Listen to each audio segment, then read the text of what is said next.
अस्सलाम वालेकुम, क्या हाल है? ठीक ठाक है, उम्मीद है सब खुश होंगे। अच्छा, मैंने कहा था कि मैं छोटा सा लिंक आपसे शेयर करूंगा पेपर प्रिपरेशंस के हवाले से, ठीक है?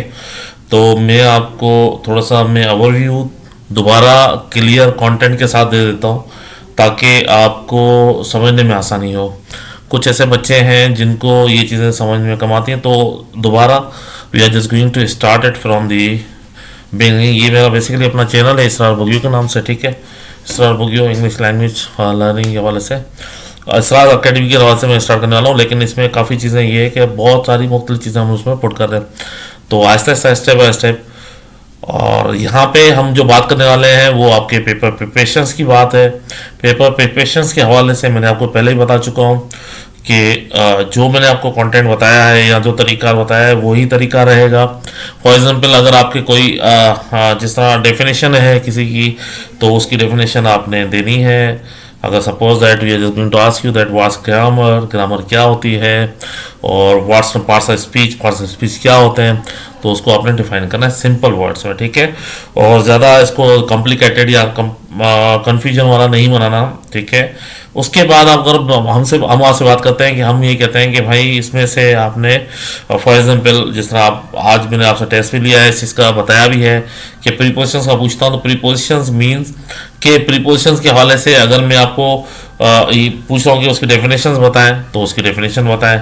अगर उसके एग्जांपल डिटेल में बताएं, तो डिटेल का मतलब यही होता है कि अगर प्रीपोजिशन है या अगर एडजेक्टिव है या अगर वर्ब है या नाउन है, कुछ भी है, कोई भी पार्ट्स ऑफ स्पीच है, तो उसको आपने डिटेल में डिफाइन करना है और उसकी काइंड्स लिखनी है, ठीक है?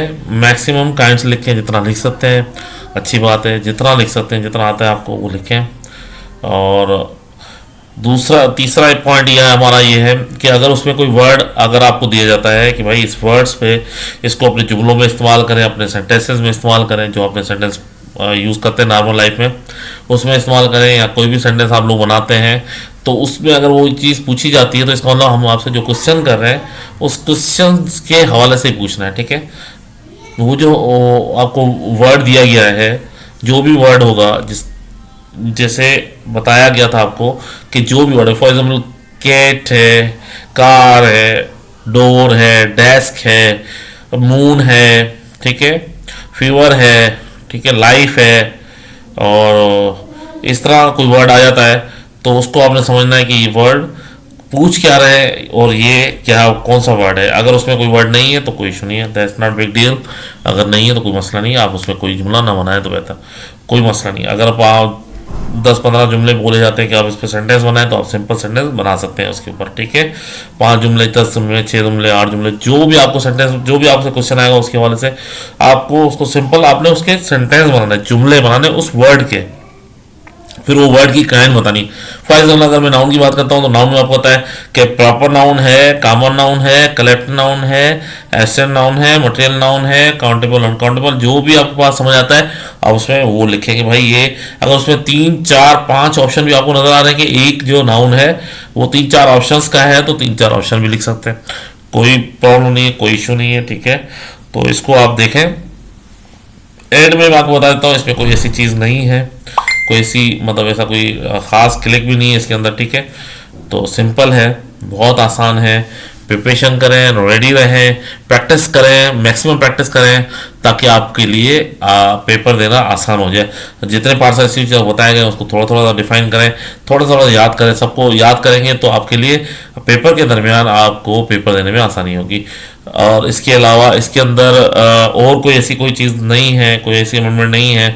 अगर होती तो लाजमी हम आपसे शेयर करते। तो सिंपल आपको noun, noun is the name of anything, एक जुमला। दूसरा है noun, noun is the name of word, ठीक है? Noun name of play, person, place, thing और एन एनिमल, फॉर एग्जाम्पल आपने दे दिए। अब आपसे पूछा जाता है भाई अब नाउन है, नाउन काइंड बताते हैं। आपने कहा कि नाउन, नाउन इज न प्रॉपर नाउन, प्रॉपर नाउन में अहमद, ठीक है, राशिद, ठीक है, कोई नाम है ना, प्रॉपर नाउन है, सही। अगर आपसे पूछा जाता है the whole Quran, proper noun है। तो इसी तरह अगर आपसे पूछता है कॉमन नाउन, बुक, स्टूडेंट्स, ठीक है, फ्रेंड्स, ये आपके कॉमन नाउन में आ जाता है। फॉर एग्जाम्पल आपसे पूछा जाता है भाई मटेरियल नाउन, मटेरियल नाउन आपको पता है टेबल है, डेस्क है, जिसमें मटेरियल इस्तेमाल होता हो, ठीक है, इस तरह के मटेरियल नाउन होते हैं। एब्स्ट्रैक्ट नाउन है आपको बुखार है, आपको ख्वाब आता है, तो ये एब्स्ट्रैक्ट नॉर्म होते हैं जिसको हम सिर्फ फील कर सकते हैं, न छू सकते हैं, न देख सकते हैं। ठीक है, हवा, air like this, right, not in like this, लेकिन मतलब इस तरह की आपकी जो एग्जांपल्स हों वो आप दे सकते हैं। तो उम्मीद है कि आपको ये समझ आएगा कि आपको उसकी काइंड्स डिफाइन करनी है। काइंड्स डिफाइन नहीं कर, काइंड्स बतानी है सिर्फ। ठीक है, बाकी डेफिनेशन आपका जो भी होगा उसका डेफिनेशन देना है।